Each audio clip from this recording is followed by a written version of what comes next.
नरथरी गांव में शंकर जी के मंदिर पर किसान पंचायत का आयोजन किया गया, जिसकी अध्यक्षता पूर्व जिला पंचायत सदस्य व भारतीय किसान यूनियन के जिला उपाध्यक्ष राम सहाय उर्फ बंधु चौधरी ने की। वहीं कार्यक्रम का संचालन गौर ब्लॉक के अध्यक्ष राम धीरज पटेल द्वारा किया गया, जिसमें किसानों की समस्याओं को लेकर 11 सूत्रीय मांग उत्तर प्रदेश सरकार से की। 11 सूत्रीय मांगों में शिवा पेट्रोलियम मार्ग सड़क का निर्माण, गन्ने का दाम 450 रुपये प्रति क्विंटल तथा कोरोना महामारी में किसानों की आर्थिक स्थिति को देखते हुए केसीसी व एग्रीकल्चर लोन की सुविधा उपलब्ध कराई जाए। इस मौके पर मंडल महासचिव शोभा राम ठाकुर, मंडल उपाध्यक्ष दीवान चंद पटेल, मंडल संरक्षक श्री अनंत चौधरी, जिला अध्यक्ष जयराम वर्मा जी, जिला मीडिया प्रभारी इंजीनियर मनोज वर्मा, चौधरी कन्हैया प्रसाद, किसान नायक चौधरी हरि प्रसाद चौधरी, अभिलाष श्रीवास्तव, राम धीरज पटेल, पारस नाथ गुप्ता, छठू लाल वर्मा, पंडा यादव, पाटेश्वरी प्रसाद श्रीवास्तव, रमेश चौधरी, सैकड़ों पदाधिकारी एवं किसान कार्यकर्ता मौजूद रहे। हरियाणा से शुभ पूजन।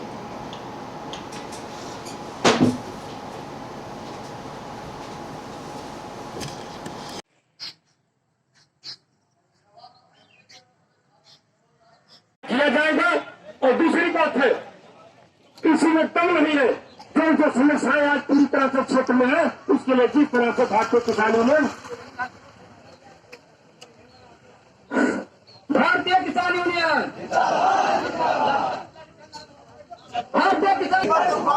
जब तक दुखी किसान रहेगा, अमर रहे, रामचंद्र चौधरी अमर रहे, जब तक सूरज चांद रहेगा,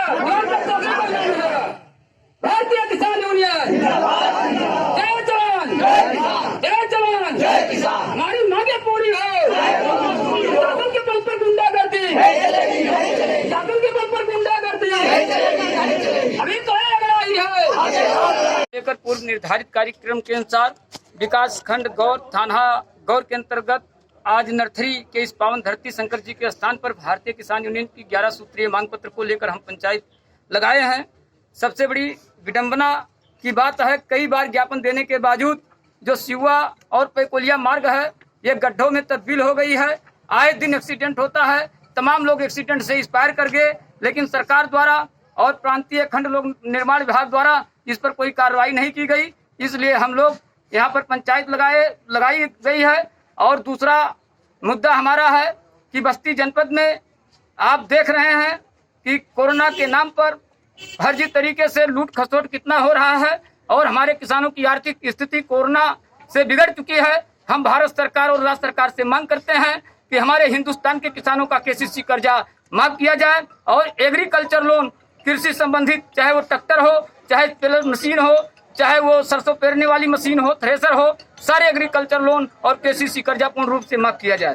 और उत्तर प्रदेश में पूर्ण की भारत सरकार द्वारा, जैसे हरियाणा सरकार, पंजाब सरकार में है, किसानों को 3 हाउस पावर कनेक्शन खेती करने के लिए निःशुल्क बिजली दी जा रही है। उस आधार पर उत्तर प्रदेश के सरकार से हम मांग करते हैं कि हमारे इस उत्तर प्रदेश में किसानों को खेती करने के लिए 3 house power connection motor free दिया जाए, जिससे किसान मोदी जी के कहने के अनुसार आय अपनी दुगनी कर सके।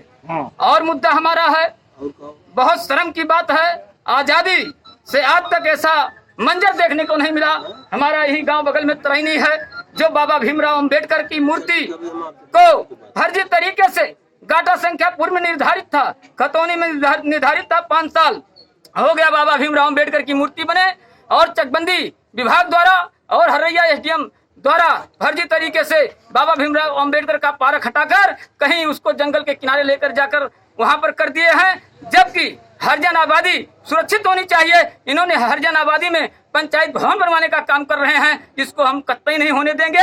अभी हमारे तरैनी में करीब 2-3 हेक्टेयर जमीन बंजर पड़ा हुआ है, जंगल के किनारे गांव है, और वहां पर वो पंचायत भवन बनवाएं, कोई दिक्कत नहीं है, लेकिन हरिजन आबादी सुरक्षित होना चाहिए। और बाबा भीमराव अंबेडकर का जो पार्क बना हुआ है, 5 साल से पहले मूर्ति वहाँ निर्धारित है, मूर्ति की स्थापना हो चुकी है, अस्थायी रूप से वहाँ पर रहेगा।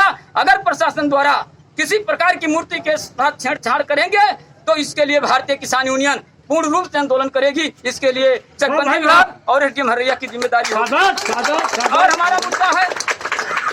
और हमारा मुद्दा है उत्तर प्रदेश में जब से योगी सरकार बनी है, आप देख रहे हैं छुट्टा साड़ रोड पर घूम रहे हैं, हाई कोर्ट का डायरेक्शन है, हाई कोर्ट ने संज्ञान में लिया है कि छुट्टा जानवरों से आज हाईवे पर तमाम एक्सीडेंट हुए, तमाम लोग की मृत्यु हो चुकी है और हमारे किसानों को पूर्ण रूप से जो है कि क्षत पहुंचाया जा रहा है। इनके जंगली जानवर जैसे छुट्टा सांड और नील गाय जंगली जानवर शोर से इसको पकड़ा कर कहीं ये अपना सुनिश्चित व्यवस्था कराएं। इनका कान्हा हाउस जो इन्होंने उत्तर प्रदेश में चलवाने के नाम पर बनवाया था, आज इनके कान्हा हाउस सारे खाली पड़े हुए हैं।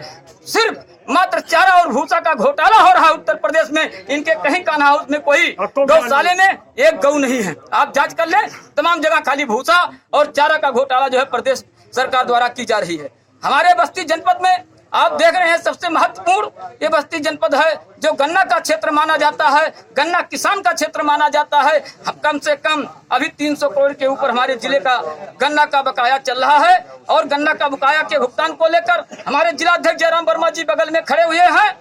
इन्होंने भी एक बहुत बेजोड़ आंदोलन किया है विकास भवन पर और सरकार के द्वारा जो है कि भिजवाने का काम प्रस्ताव किया गया है और मजबूरन में जिला गन्ना अधिकारी ने, अभी मैं आपको साबुत भी दिखाऊंगा, उन्होंने 31 अक्टूबर को पूर्ण रूप से भुगतान करने के लिए हमारे अध्यक्ष जी को आश्वासन दिया है। अगर ये नहीं होगा तो हम आंदोलन करेंगे। दूसरी बात है हमारे किसानों की आय एकदम बिगड़ चुकी है। मोदी के कहने के अनुसार गन्ने का रेट 450 रुपये कुंटल किया जाए, ये भी मांग पत्र में हमारे सम्मिलित है। और भारत देश में जो एक काला कानून लाया गया है सरकार द्वारा इसे वापस ले। हमारे भारतीय किसान यूनियन के भी राकेश टिकैत साहब 24 न्यूज पर शाम को भी बयान दे रहे थे। इसके लिए बेहद आंदोलन करने की रूपरेखा भारतीय किसान यूनियन बना रही है पूरे भारत में, गांव-गांव में पंचायत लगाकर। और मुद्दे हमारे तमाम हैं, चकबंदी विभाग का है और हमारा आप लोग किन मुद्दों को लेकर यहाँ पर इकट्ठा हुए हैं? जैसे अभी तो 11 सूत्री मुद्दों के बारे में हमारे जिला उपाध्यक्ष बंधु चौधरी ने बता ही दिया है। इसके अतिरिक्त सबसे बड़ी विडंबना है कि जब 14 तारीख को हम लोग विकास भवन पे गए तो जिला कृषि अधिकारी के द्वारा बताया गया कि रोग जनित बीज हमारे जिले में बिचवा दिया गया। उससे पूरे किसानों के धान में हल्दिया रोग लग गया है। हमने उनसे कहा कि अगर आपने रोग जनित बीज किसानों को दिया है तो जो भी अनाज पैदा होगा इसकी खरीदने की जिम्मेदारी आपकी होगी।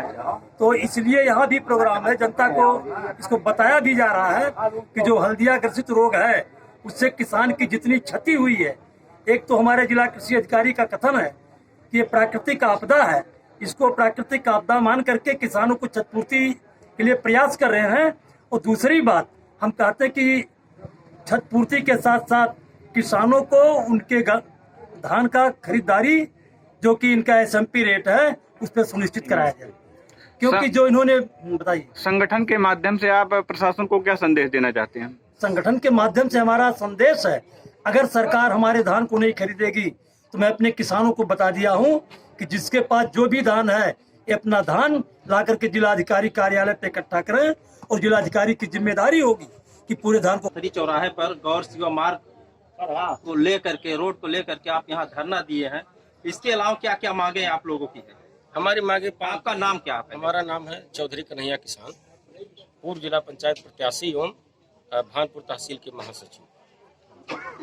हमारी मांग ये है कि जो ये सड़क है, ये सड़क काफी दिन से जो है खराब है, बनाया जाता है तुरंत टूट जाता है। मांग करते हैं इसके लिए प्रशासन से कि सड़क को इस तरह से बनाया जाए जिससे बार बार टूटे ना, और जो भी कार्यदायी संस्था है उसके खिलाफ कार्रवाई की जाए कि आखिर ऐसा निर्माण क्यों किया जाता है। पैसा हमारा है, पैसा जनता का है, टैक्स का पैसा है, उस पैसे का क्यों दोहन किया जा रहा है। इस पर जो है उचित कार्रवाई उन लोगों के खिलाफ, वैसे ठेकेदारों के खिलाफ होनी चाहिए। प्रशासन ठोस कदम या शासन नहीं उठाती है तो इसके लिए भारतीय किसानों में बृहद आंदोलन पूरे जिले में छेड़ेगी को लेकर के, उसका नतीजा चाहिए। अच्छा, गन्ने के मूल्य का भुगतान अभी आप लोगों का बकाया है, नहीं हो रहा है? इस पर आप क्या कहेंगे? इस पर हम यही कहेंगे कि अभी तो बहुत बकाया है। अर्दमा चीनी मिल का तो अभी 7-8 जनवरी तक का भुगतान हुआ, मान कर चलिए वहाँ भी 90% बकाया बाकी है। आने वाले दिनों में हम जल्द से जल्द, DM साहब अभी 14 तारीख को पंचायत हुई थी, पंचायत के माध्यम से आश्वासन कुछ मिला था, अगर उसका निस्तारण अगर नहीं हुआ 30 अक्टूबर तक तो हम उसके लिए बृहद आंदोलन के लिए तैयार हैं, पूरी तैयारी की जा रही है।